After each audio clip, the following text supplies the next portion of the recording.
Hello জান, রাগ করো না প্লিজ। আমি বিজি ছিলাম, ওই কারণে মেসেজ সেন্ড করতে পারিনি। আমি ফ্রি হয়ে তোমাকে কল করতেছি। হ্যাঁ, আমি কাজে ব্যস্ত আছি। আল্লাহ দোয়া লাগে, রাগ করো না। কলিজার টুকরা না আমার প্রিয় তোমার না, প্লিজ রাগ করো না। মাত্র 10 সেকেন্ড, মাত্র 10 সেকেন্ড। এরকম একটা বয়স যদি আপনি সারা দিনে আপনার প্রিয় মানুষটাকে না দিতে পারেন, 8 থেকে 10 সেকেন্ড লাগে। যে রাগ করো না প্লিজ, আমি ফ্রি হয়ে কল দিতেছি। আপনি ছেলে হয়ে আপনি ভালোবাসেন একটা মেয়েকে, মেয়েটা তীব্রভাবে আপনাকে চাচ্ছে।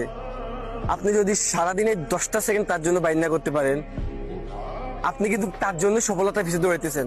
বিয়ে করার পর তাকে হ্যাপি রাখবেন, তার সাথে সংসার করবেন, আপনার ছেলে মেয়েদেরকে আপনি ভালোভাবে মানুষ করবেন।